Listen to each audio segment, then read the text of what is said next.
I sure can. Yes. I'm always looking for those like nods. So this audio only experience is cool. Yeah, so I worked at Lyft and I was a UX researcher and I worked on the memberships team at Lyft, which primarily focused on a product called Lyft Pink, which is Lyft's membership program. Maybe some of you have used it before. And I also actually interned at Lyft as a graduate student the summer before I joined full time. So I've kind of been in the orbit of like design research and design strategy. And I, yeah, collectively had been at Lyft for a little around like a year and a half, including my internship. So, Okay. yeah.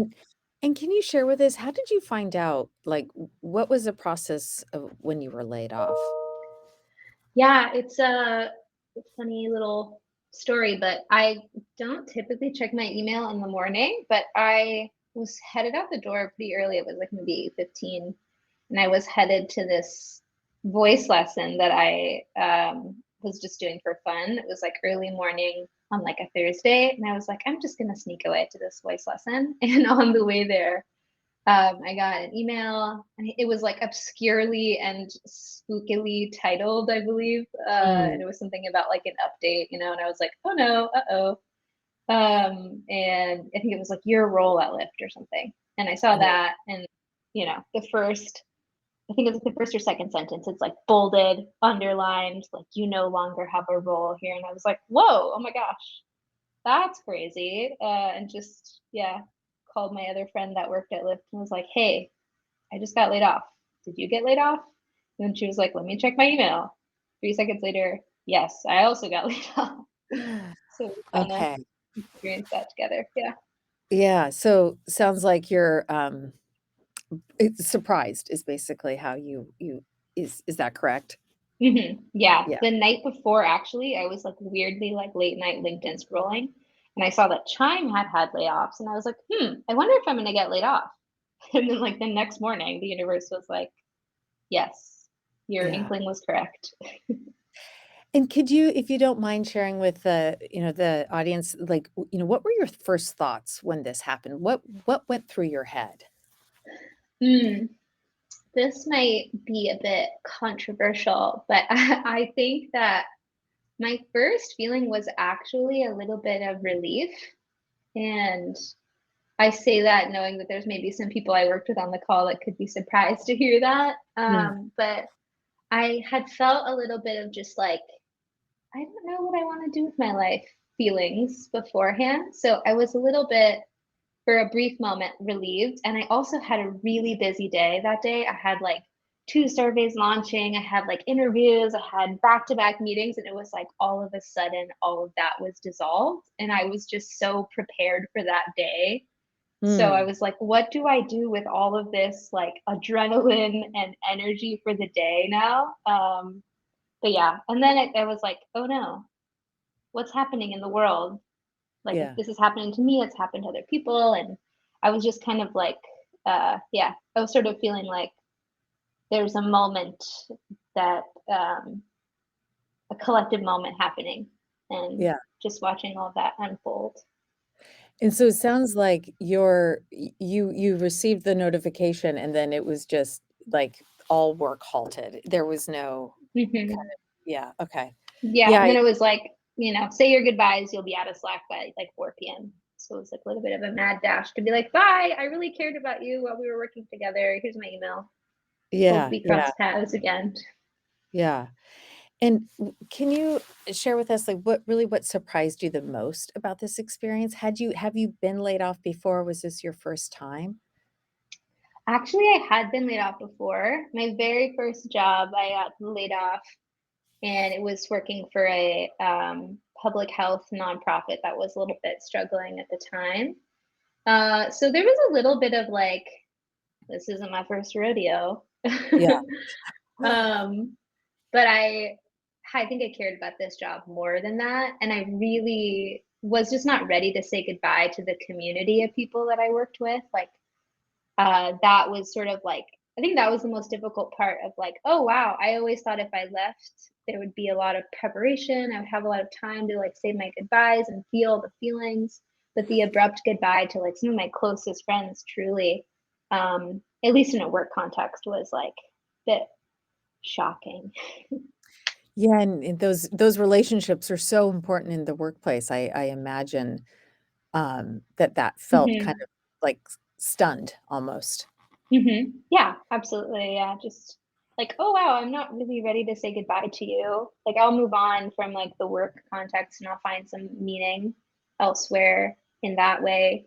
But like, will our relationship change? Like, will we still be good friends? Will we still, Mm, lament about the same things we lament about, or will we just have nothing in common anymore? It's really like what happens interesting. now to some of these Yeah. connections. I think that the relationships that we build throughout our career carry us through our careers, so I Hmm. I think that, hopefully that you're finding the support from that community that you've built. And I'm curious, what would you say to someone who was just laid off?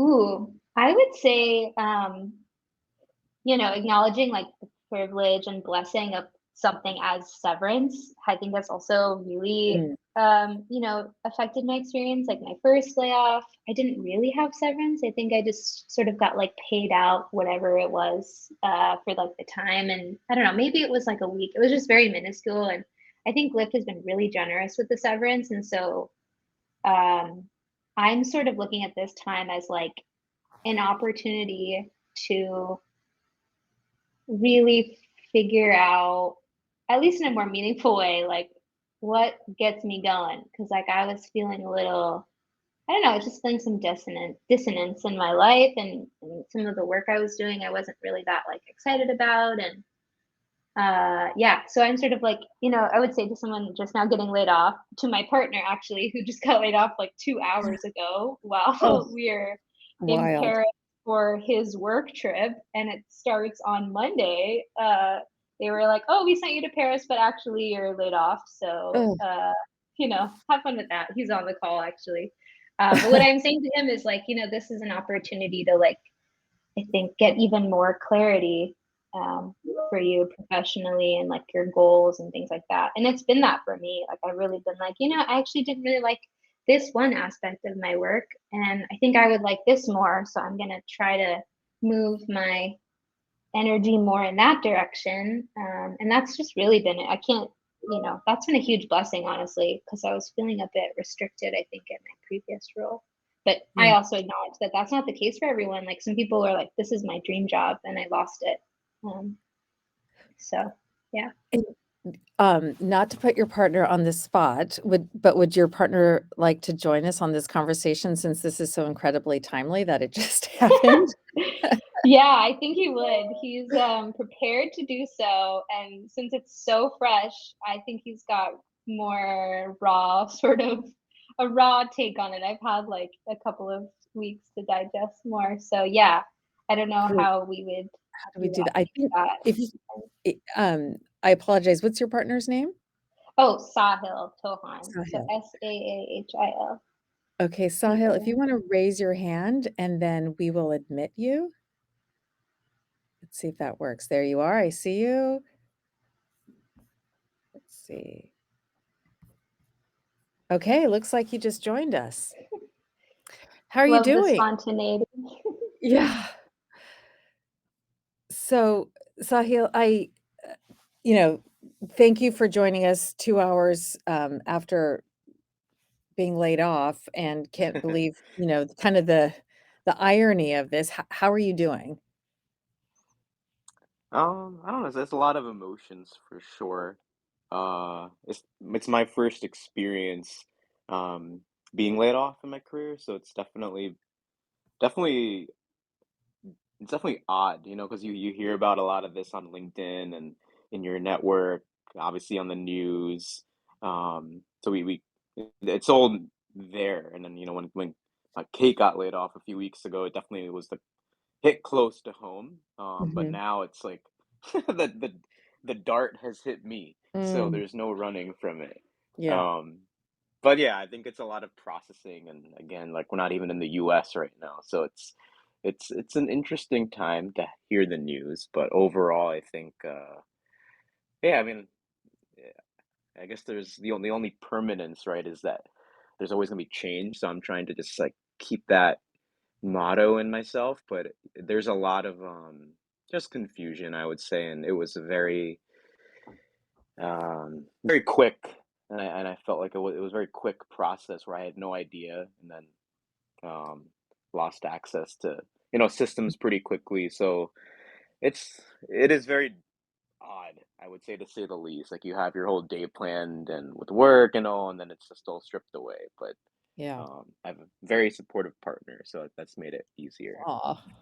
Well, and it sounds like a similar experience that Kate had in terms of, you you've planned out your day and then all of a sudden it's completely railroaded.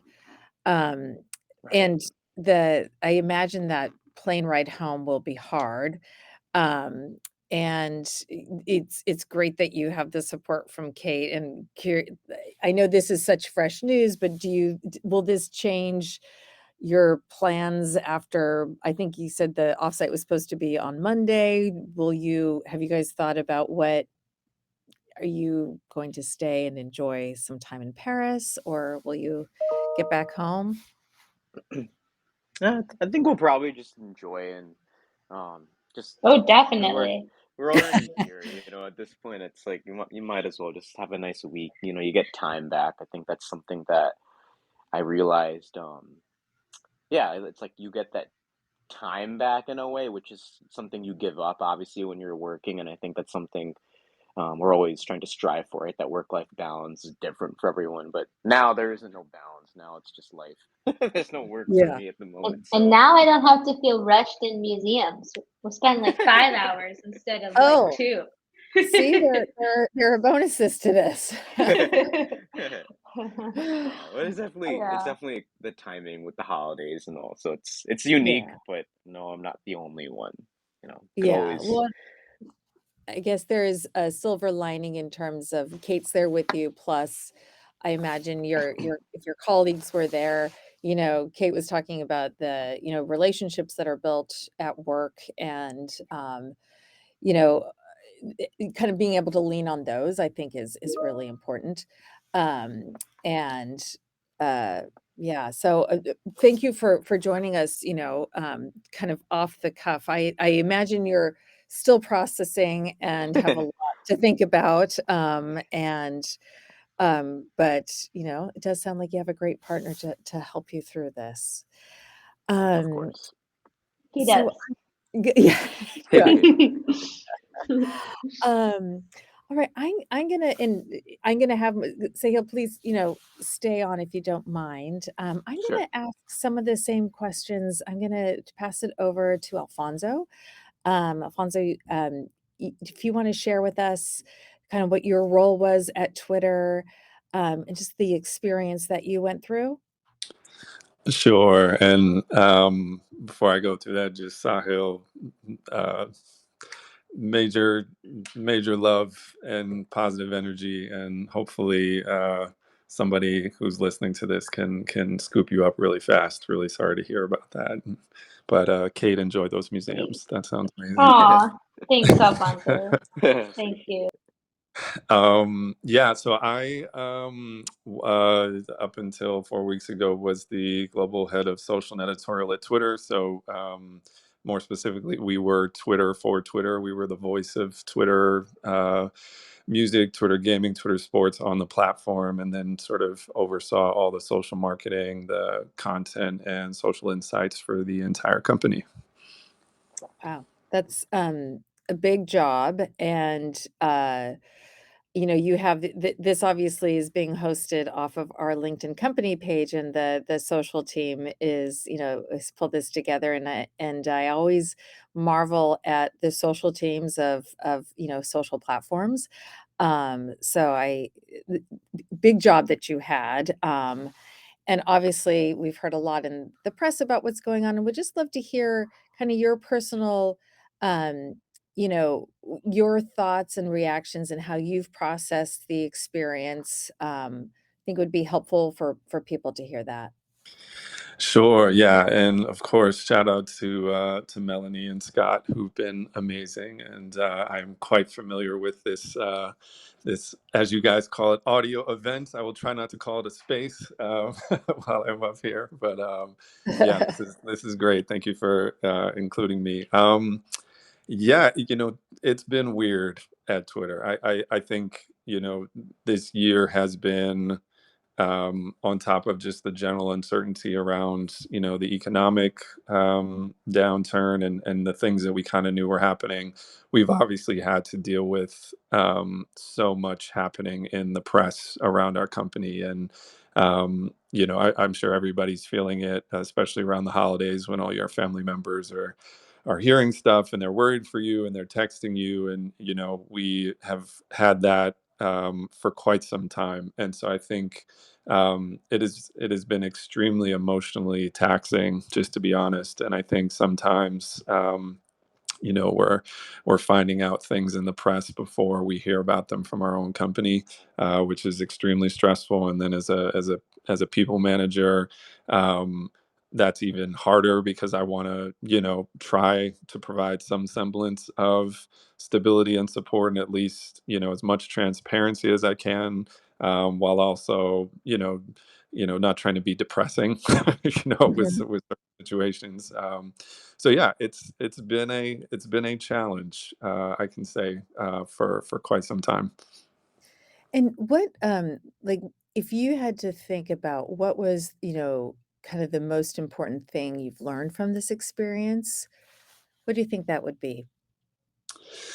Ooh, couple of things. Good question. I'd say I'm still learning, but I'd say leading up to sort of the first large wave of layoffs that happens on November 4th.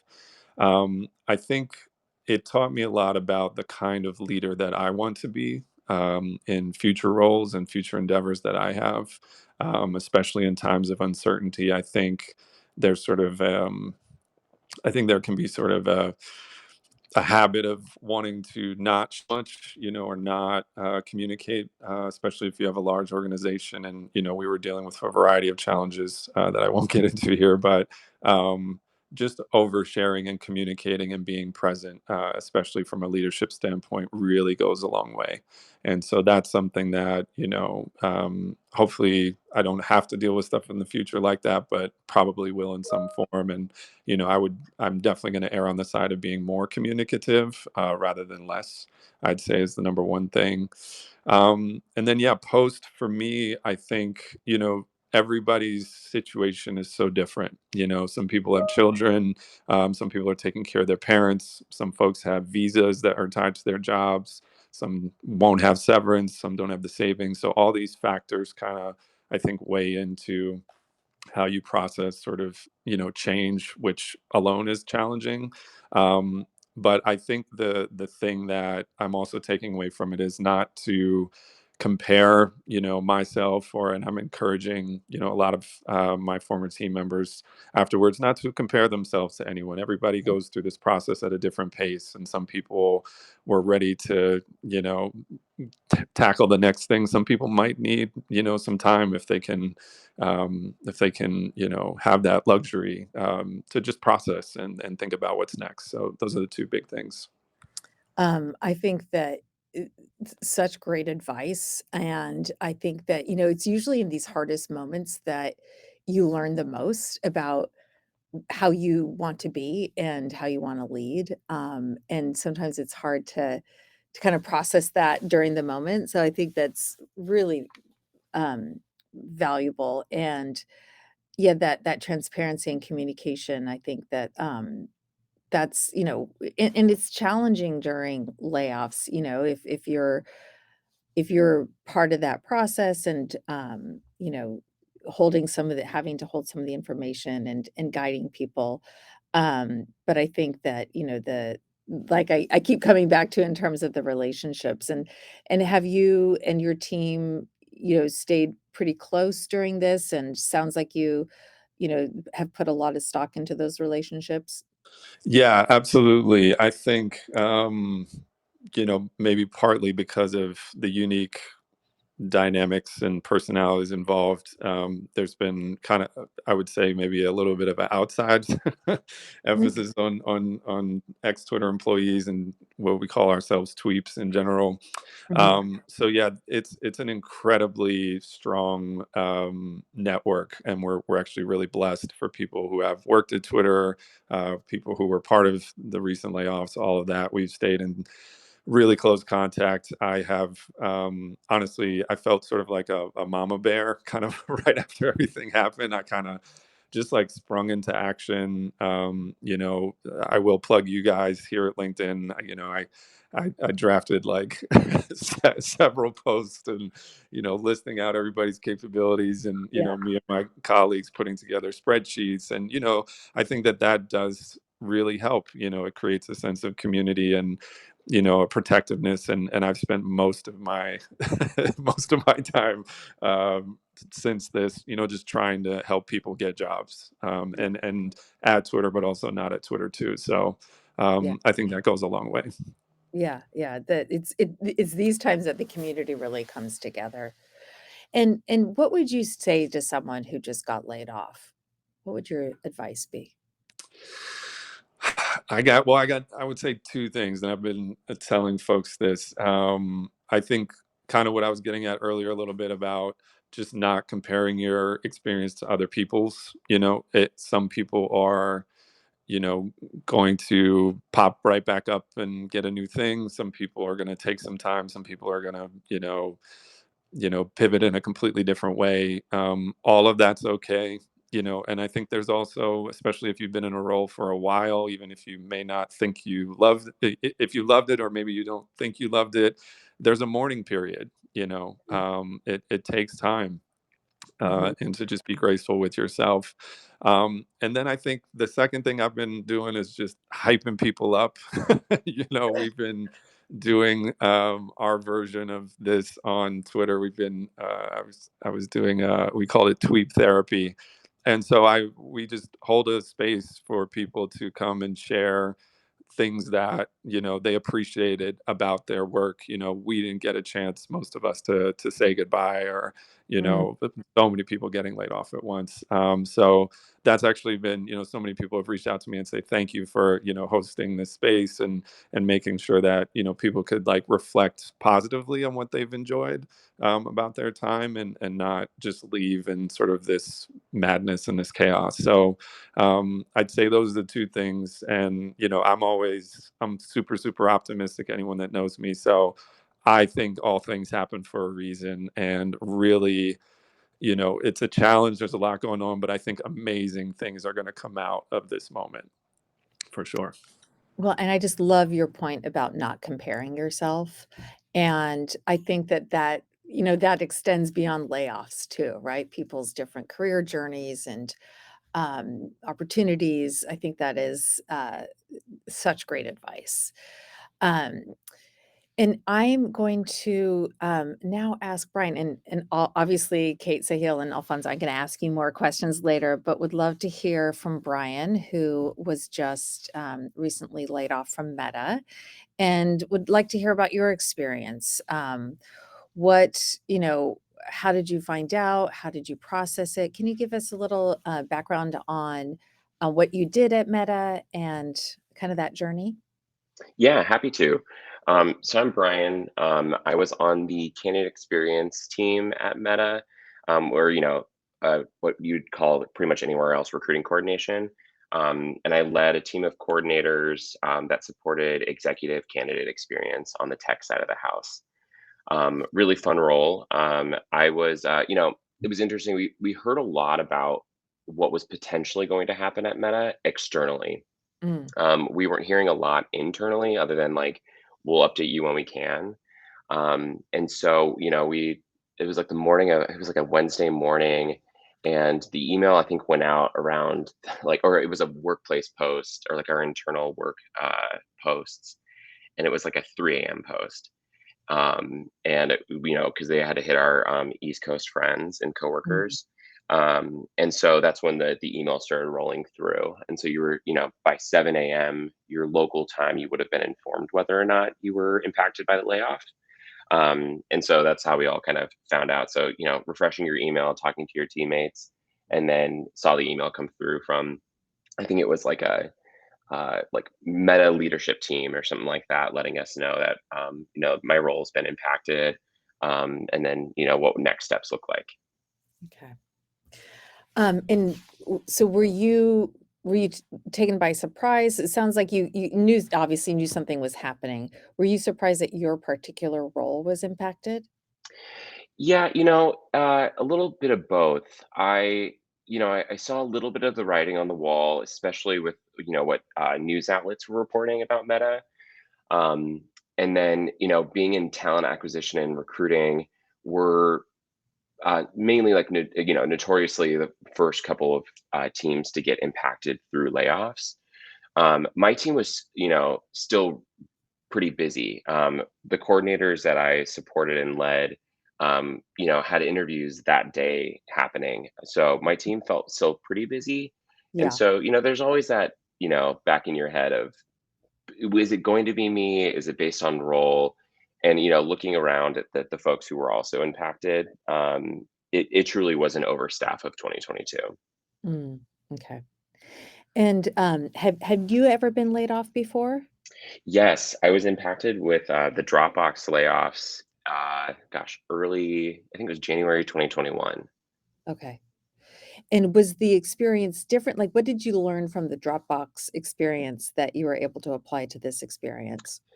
Yeah, you're never like thankful to be laid off, but luckily I had the experience of what it was like previously, and so I knew it was really important to you know, learning from that resiliency of being laid off, to really like trust your vulnerability and trust your network.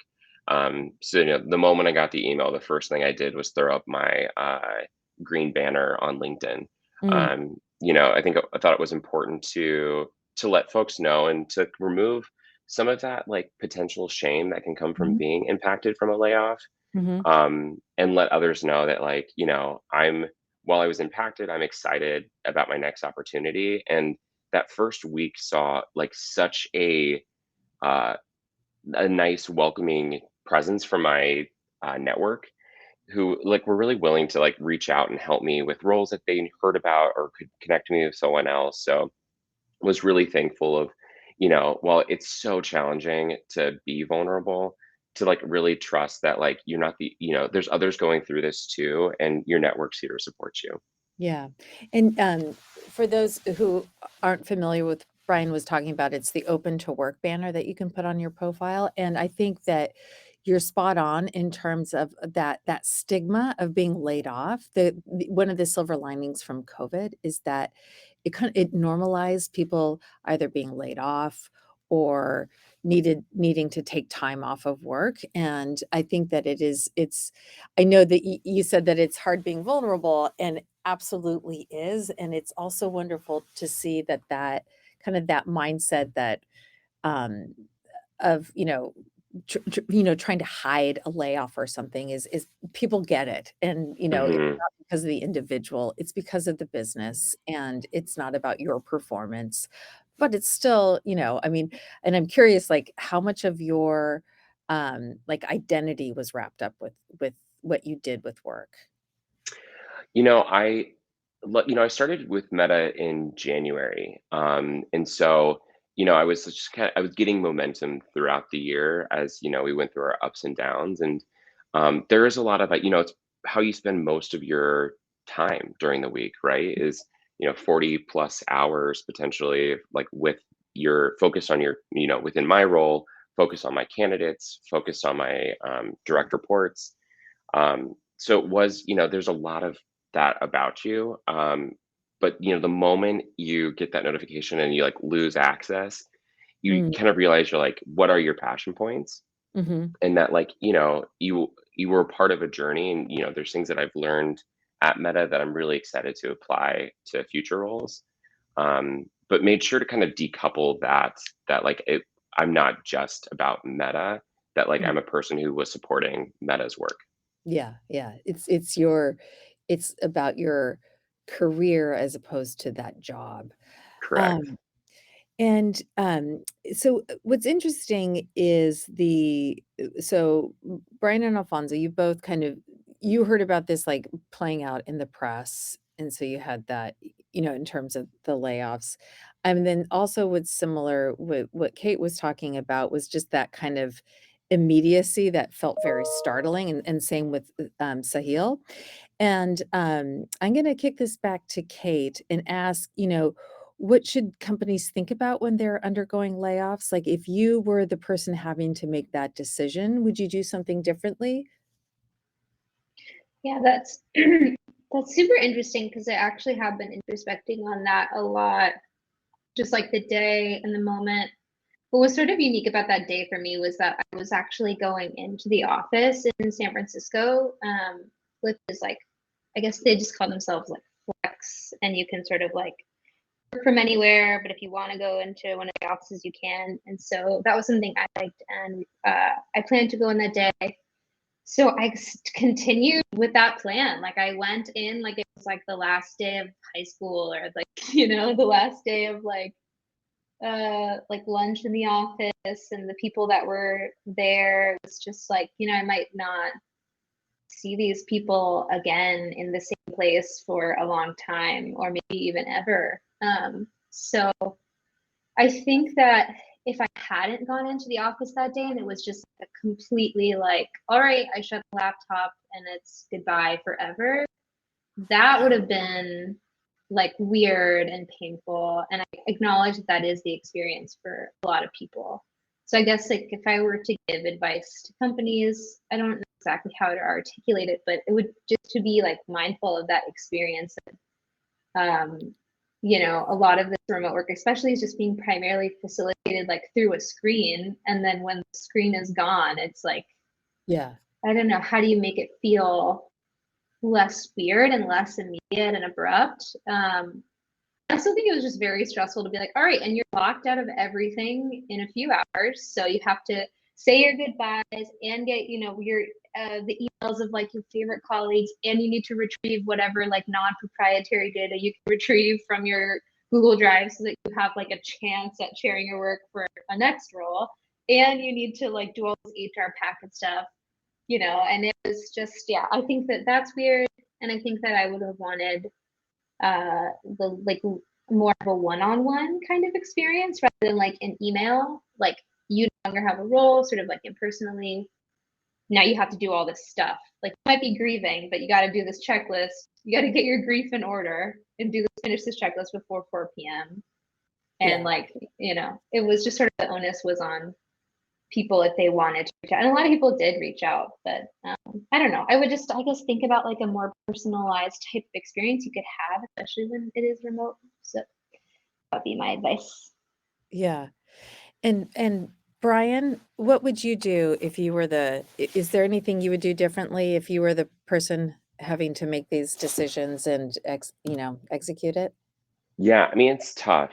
Thinking of like the experience that me and the, 10,999 other Meta employees experienced, that's a large group of people to have individual conversations with, which is how my experience was at Dropbox, was through an individual conversation. I think, if I were to give advice, or, if I were to approach a situation, is with so much information being found out externally and not hearing anything internally. I think it's important, and the way I try to lead my own teams is through transparency and honesty. And, if there are things coming out externally, to really address it head on internally of like, this is what's happening, and having a more clear conversation with the employees that are hearing about it. Because we were living in a lot of swirl. We were like, we haven't heard anything, even though the Wall Street Journal is saying X, Y, and Z, but we still haven't heard anything. And so I think it's really important to like continue to like be informed, as much as they were like, don't focus on external communication. You're going to hear updates from us internally. Like really make sure you're staying informed, and protecting your house. Like get your stuff in order to make sure that you're prepared for a potential impact, because these things have happened and they continue to happen. Hmm. Alfonso, anything to add there?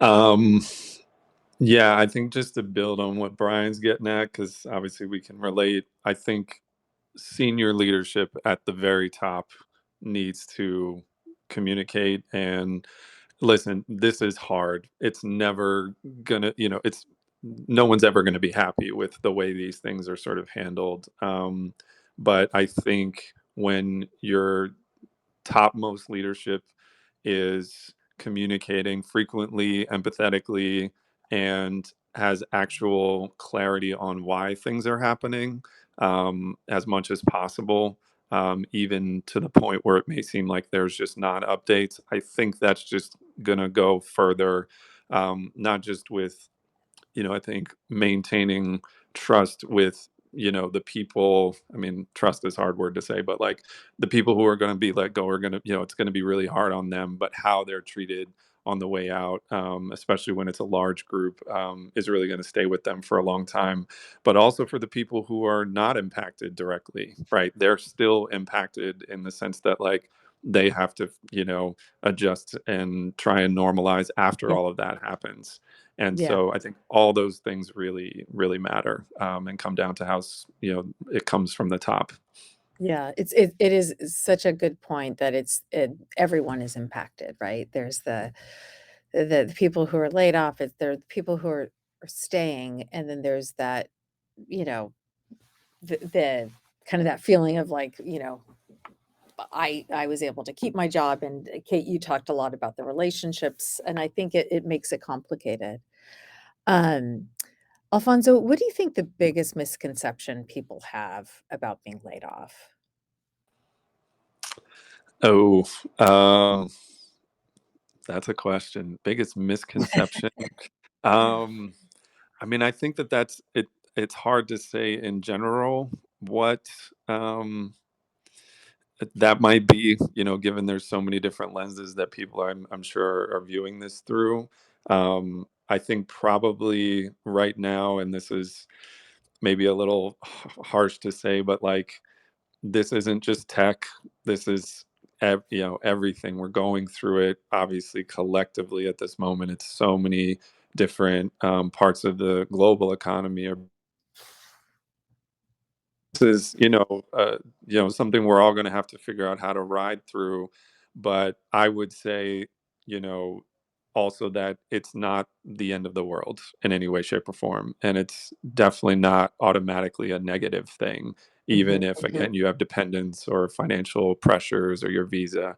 I do think, again, things do happen for a reason, and it's not necessarily easy, but I think, there's opportunity in all of it. Yeah. Kate, how would what do you think the biggest misconception is, having experienced this a couple of times? That, and maybe someone said alluded to this already, but that it's like has something to do with you or your performance, or that it's just like a personal thing. I think that was like my partner and I were talking about, like the very first question he asked in the HR call was like, "Is this performance based? Did I do something wrong?" Yeah, so I think individually, like the misconception, you can just like really play on your self worth, and Yeah. like we talked about, this is just like economy.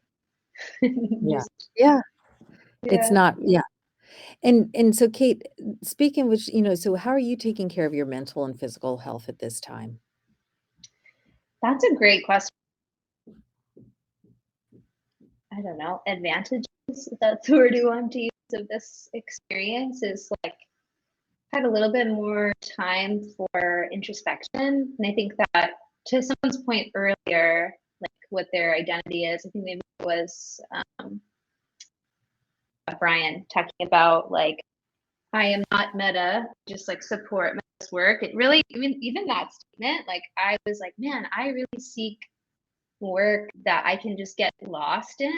And I don't know if that's like the healthiest thing. So Mm, in terms of taking care of my mental health, I think just like honestly reflecting on that, and yeah, just like the ways in which I was really supporting my own burnout and like facilitating my own burnout. Yeah, so introspecting through like just thinking, journaling, talking out loud to like my friends or a therapist or something. That's been really valuable for me, just externally processing feelings.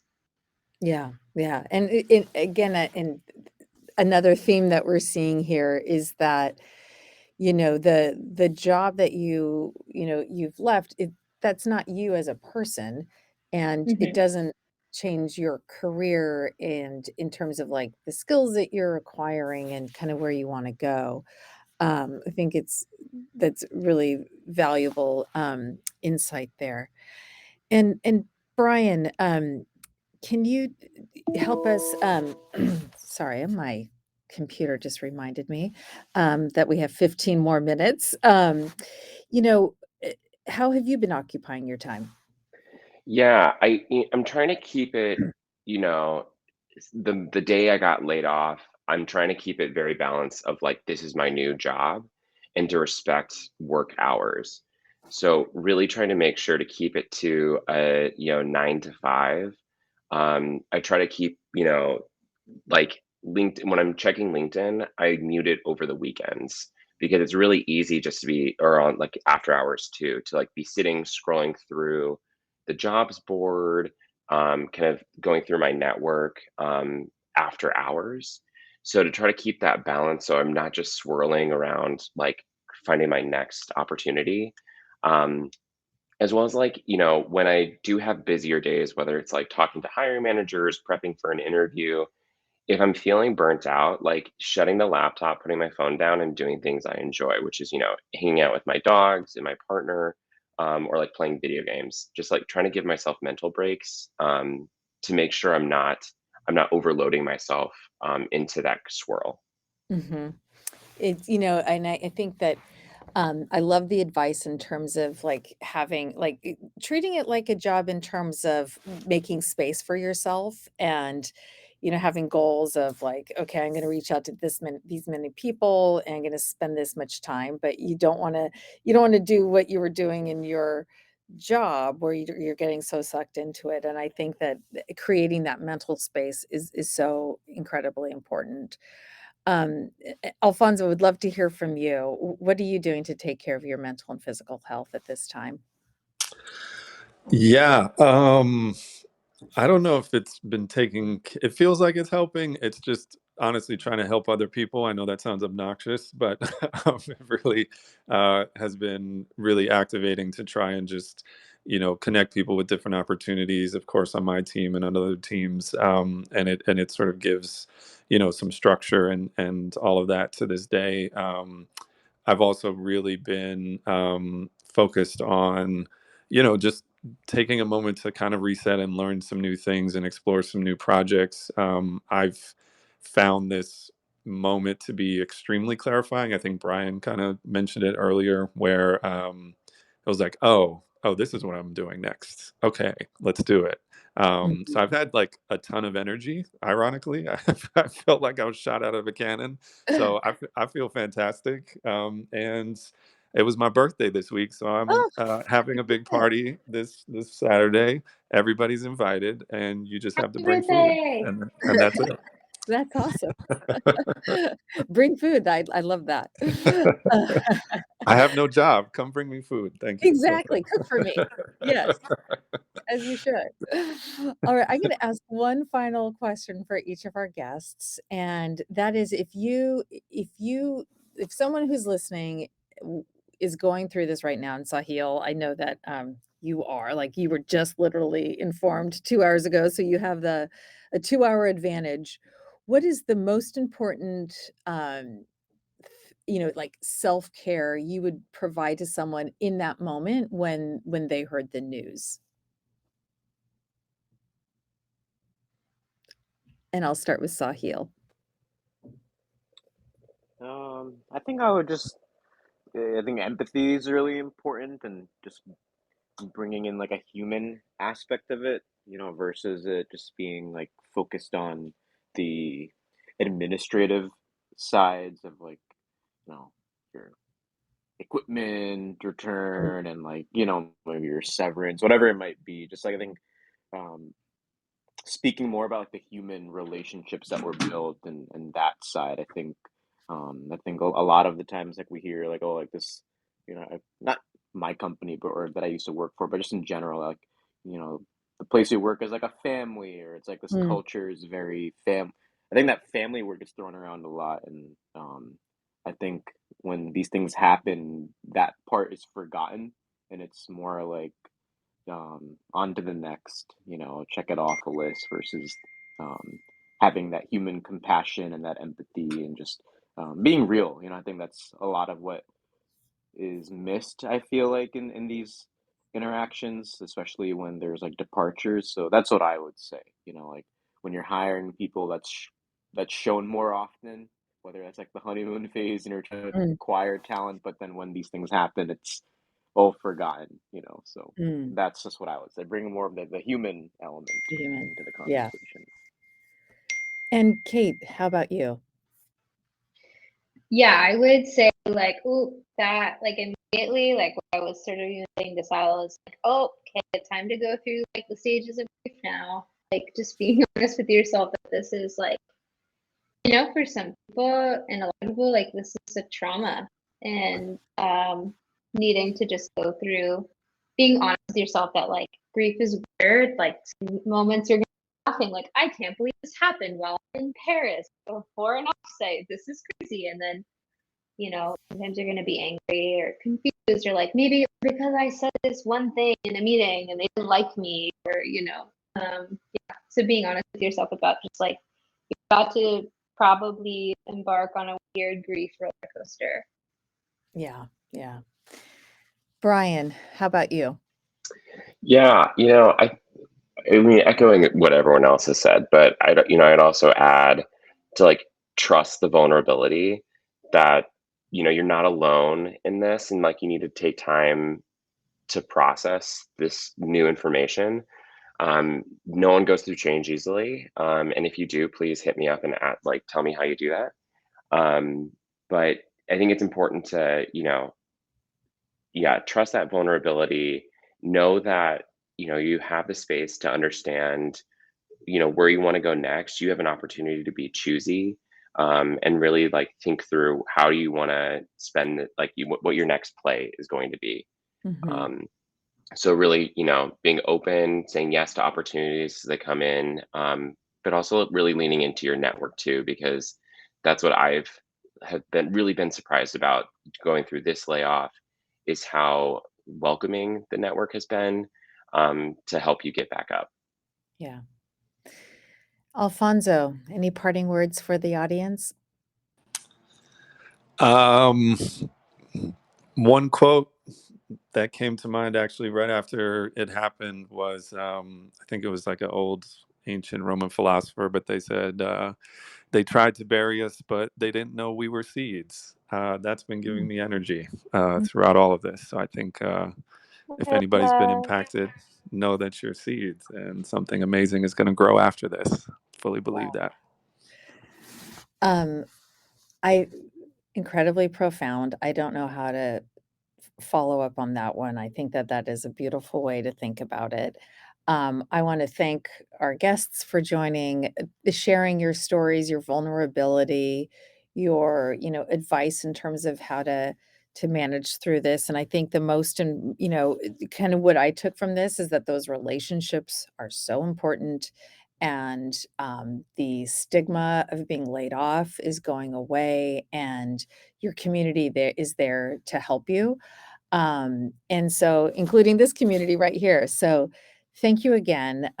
Really, I will be following you all on LinkedIn to see where you land next, and can't wait to see what you do. You all have, it sounds like really interesting careers and a lot to give. So thank you again for joining us. Thank you so much for having us. Thank you, Chris, Catherine, Kate, Thank you. Brian, Great. Sahil. Appreciate Love the y'all. vibe.